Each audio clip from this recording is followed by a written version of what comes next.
அனைவருக்கும் வணக்கம். இன்றைக்கி எங்கள் அம்மாவை புதருக்கு நடுவில் நிற்க வச்சுட்டோம். அழகாக இருந்தது, ரொம்ப அழகாக இருக்குது. நம்ம வளர்த்த செடியெல்லாம் நல்லா இருக்குன்ட்டு இங்கே வந்து நிற்க சொல்லிட்டாங்க. இன்றைக்கி நம்ம வீடியோவில் என்ன பார்க்க போகிறோம்னா, அதாவது சோன் பப்படி. அதாவது நான்லாம் சின்ன வயசில் இது ரொம்ப விரும்பி சாப்பிடுவோம். அப்போல்லாம் வந்து இதுதான் மெயினாக விற்பாங்க. எல்லா இடத்துலையும் மணி அடிச்சுட்டு வருவாங்க, வண்டியில் வச்சுட்டு தள்ளிக்கிட்டு இந்த ஒரு பாட்டிலில் வச்சுக்கிட்டு வருவாங்க, டப்பாவில் வச்சுக்கிட்டு வருவாங்க. அதாவது இந்த எண்ணெய் டப்பா அதில் வச்சு கொண்டு வருவாங்க. இந்த மிட்டாய் தான் அப்போல்லாம் ஃபேமஸ். நாங்கள்லாம் சின்ன பிள்ளைகள் வாங்கி சாப்பிடுவோம். இன்றைக்கி அந்த சோன் பப்படி ஒரு சோன் பப்படி தான் இன்றைக்கி செய்ய போகிறேன். ரொம்ப ஈஸியான வேலை தான்.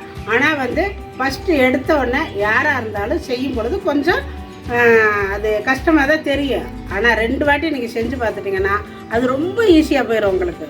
நானெல்லாம் வந்து அது செய்ய முதலெல்லாம் இது எப்படி செய்வாங்க அப்படின்ட்டு இருந்தேன். இப்போல்லாம் செய்ய அவ்வளவு ஈஸியாக இருக்குது. சக்கரைப்பாவு பக்குவம் மட்டும் கண்டுபிடிச்சிக்கிட்டிங்கன்னா போதும், ரொம்ப நல்லாயிருக்கும். அந்த சோன் பப்படி எப்படி செய்கிறது அப்படிங்கிறது வாங்க வீடியோக்களை போய் பார்க்கலாம். அதுக்கு முன்னாடி எங்கள் சேனலை சப்ஸ்கிரைப் பண்ணலைன்னா சப்ஸ்கிரைப் பண்ணி வச்சுக்கோங்க. அது பக்கத்தில் இருக்கிற ஆளுங்கிற அது பெல் பட்டனை வச்சு வைங்க. அப்போ தான் நாங்கள் போடுற வீடியோ உடனே உங்களுக்கு கிடைக்கும்.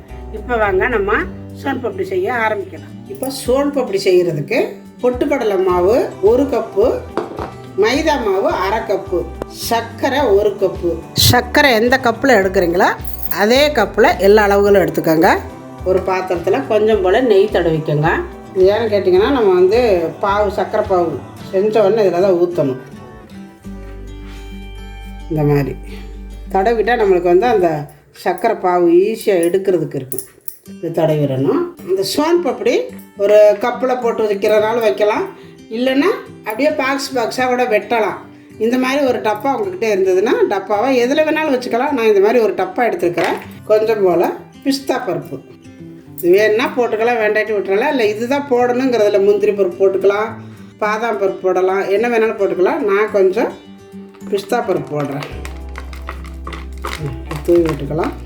அப்படியே தூவி விட்டுக்கிட்டிங்கன்னா நம்மளுக்கு எடுத்தோடனே வைக்கிறதுக்கு ஈஸியாக இருக்கும். அவ்வளோதான். இப்போ இது பாட்டில் ஒரு ஓரத்தில் இருக்கட்டும். இப்போ அடுப்பத்தை வச்சுட்டு பாத்திரம் அடுப்பில் வச்சுருக்கிறேன். இதில் ஒரு 2 ஸ்பூனு நெய் விட்டுக்கிறேன். மாவு வறுக்கிறதுக்கு தான், ரொம்ப நிறைய வேண்டாம். எடுத்து வச்சுருக்கிறேன் இந்த பொட்டுக்கடலை மாவு, மைதா மாவு நல்லா வறுத்துக்கலாம்.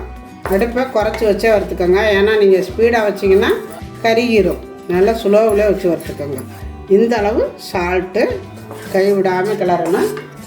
5 நிமிஷம் வறுக்கணும், கைவிடாமல் கிளறிக்கிட்டே இருக்கணும். இப்போ போதும், இறக்கிக்கலாம். இந்த கட்டியெல்லாம் இல்லாமல் பார்த்துக்கோங்க. இந்த மாதிரி இறக்கி வச்சுட்டு இந்த கட்டியெல்லாம் உடச்சி விட்டுக்கணும். இப்போ இதை இறக்கிக்கலாம். இப்போ சர்க்கரை பாவு காய்ச்சணும். அதுக்கு ஒரு பாத்திரம் எடுத்து வச்சுருக்கிறேன். அதில் நம்ம எடுத்து வச்சுருக்கிற இந்த சர்க்கரையை சேர்த்துக்கலாம். இதில் 1/2 கப்புக்கு கொஞ்சம் கீழே தண்ணி விட்டுக்கோங்க. ஒரு 1/2 லெமன், அதாவது 1/2 லெமன் ஃபுல்லாக புளியக்கூடாது, ஒரு 6-7 சொட்டு விட்டால் போதும். சர்க்கரை வந்து கெட்டியாகாமல் இருக்கிறதுக்கு போதும். இந்த அளவு இருந்தால் இப்போ நம்ம இதை அடுப்பில் வச்சுக்கலாம். நல்லா சர்க்கரை கரையட்டும். இப்போ நம்ம வறுத்து வச்ச மாவை ஒரு பிளேட்டில் கொட்டிக்கணும். கொட்டி இந்த கட்டியெல்லாம் இல்லாமல் நல்லா உடச்சி விட்டுக்கோங்க. கட்டியை இல்லைன்னா சளிக்கி வச்சு கூட சளிச்சிக்கலாம். நான் கையால் உடச்சி விட்றேன். உங்களுக்கு ரொம்ப கட்டியாக இருந்துச்சுன்னா உடைக்க முடியலன்னா சளிக்கியை வச்சு சளிச்சு எடுத்துக்கிட்டிங்கன்னா இன்னும் நல்லாயிருக்கும். இந்த மாதிரி கட்டி இல்லாமல் நல்லா ஊற்றி விட்டாச்சு. கொஞ்சம் போல் ஏலக்காய் தூள் போட்டுட்டு இதே நல்லா கிளறி விட்டுக்கோங்க. இங்கே பார்த்திங்கன்னா சர்க்கரை பாவும் நல்லா கொதிச்சுட்ருக்குது. இதில் நம்ம மெயினாக பார்க்க வேண்டியது இந்த சர்க்கரை பாவு தான்.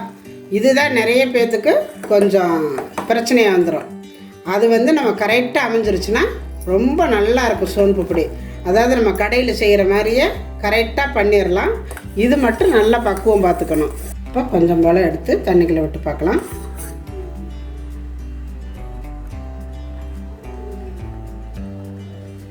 விட்டுட்டு ஒரு 2 நிமிஷம், 1 செகண்ட் கழித்து எடுத்துப்பாங்க. பாருங்க, நல்லா உருட்டுறதுக்கு வருது. இந்த மாதிரி வரணும். பாருங்கள், இந்த மாதிரி வந்திருக்குது. இப்படி இருக்கணும். பாருங்க, கரெக்டாக வந்துருச்சு. இதுக்கு மேலே ரொம்ப நேரம் இருக்கக்கூடாது. இப்போ அடுப்பு ஆஃப் பண்ணிக்கலாம். இப்போ அடுப்பு ஆஃப் பண்ணியாச்சு. இப்போ இதை எடுத்து நம்ம நெய் தடவி வச்சுருக்கிற இந்த பிளேட்டில் ஊற்றிக்கலாம்.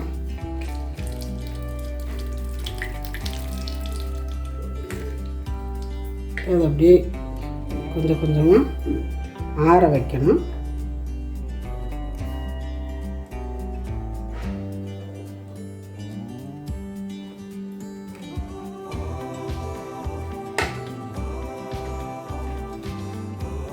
பார்த்திங்கன்னா இந்த மாதிரி பாருங்கள் உறைஞ்சிருக்கு. இப்போ லைட்டாக இந்த மாதிரி எடுத்து விடணும். இப்போ வரது இப்படி பண்ணிங்கன்னா நல்லா இழுக்கும் பொழுது நல்லா லேயராக வரும்.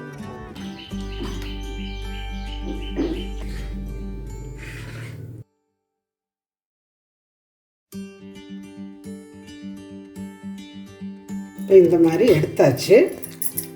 எடுத்துட்டு நல்லா சுடுது,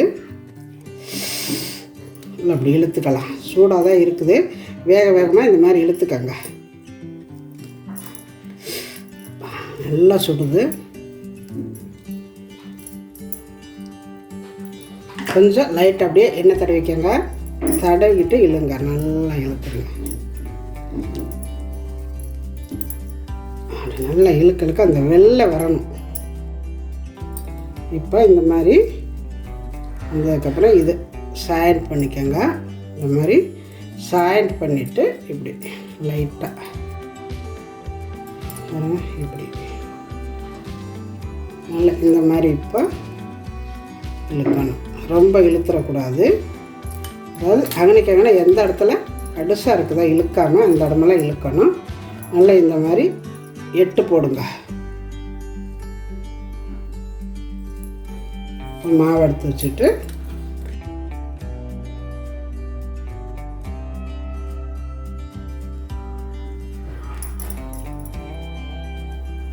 இப்போ இந்த மாதிரி இழுத்ததுக்கப்புறம் இப்போ என்ன பண்ணணும், இந்த மாதிரி நம்ம வச்சுருக்கிற இந்த மாவை இதில் தூவிக்கங்க. நல்லா அகலமானதில் போட்டுக்கணும். அப்பப்போ நல்லா மாவள்ளி உள்ளே தூவிக்கங்க. அப்படி இழுக்க இந்த மாவெல்லாம் அதில் சேரணும். அப்போ தான் உங்களுக்கு அந்த லேயர் கிடைக்கும். நல்லா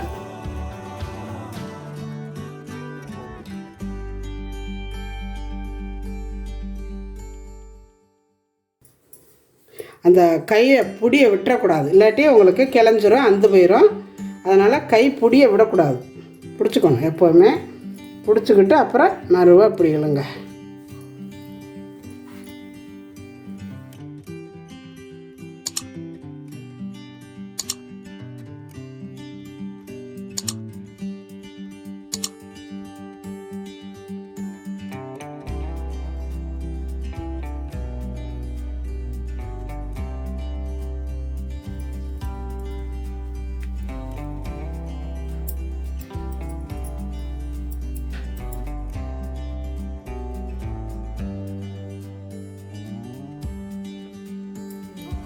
இதுக்கப்புறம் அதை போட்டுட்டு இந்த மாதிரி நல்லா உடச்சி விடணும்.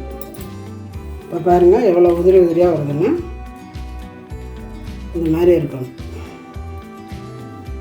அதுக்கு எவ்வளோ லேயராக நல்லா உதிரியாக வந்துருக்கு பாருங்கள். நல்லா இப்படி உதிரியாக வரணும்.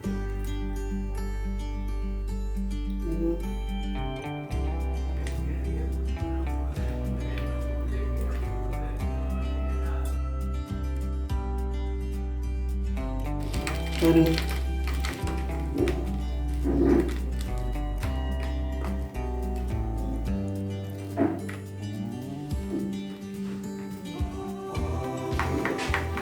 நல்லா இந்த மாதிரி அமுத்தி வச்சிடணும்.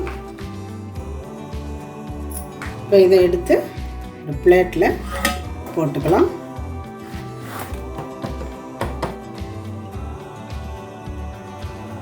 பாருங்கள் எப்படி நம்ம கடையில் வாங்கின மாதிரியே இருக்கா, பார்க்குறதுக்கு செமையாக வந்திருக்குது பாருங்கள்.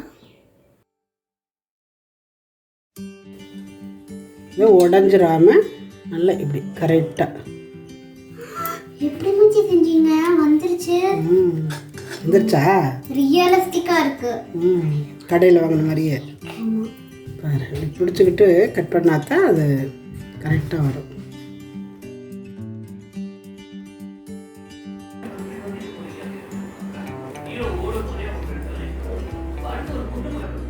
பாருங்க கடையில் வாங்கின மாதிரியே இருக்கு பாருங்க. எப்படி நல்லா வாயில் போட்டு அப்படியே கரைஞ்சிரும் பாருங்க. எவ்வளோ லேயராக நல்லா, அதாவது நூல் மாதிரி நம்ம நைஸ் நூல் மாதிரி எப்படி இருக்கு பாருங்க, இந்த மாதிரி இருக்கணும்.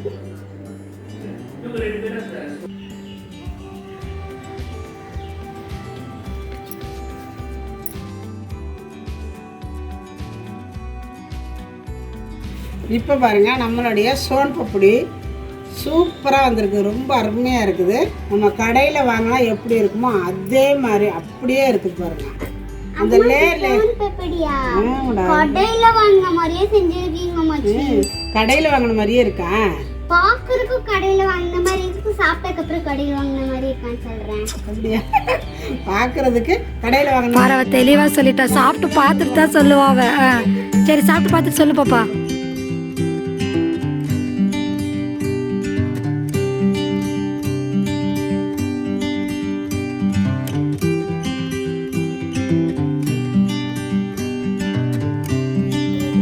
நான் இன்னொரு நாள் இந்த ஷேப்பில் செஞ்சு பார்த்து நீங்கள் இந்த ஷேப்பில் கூட செஞ்சுக்கலாம்.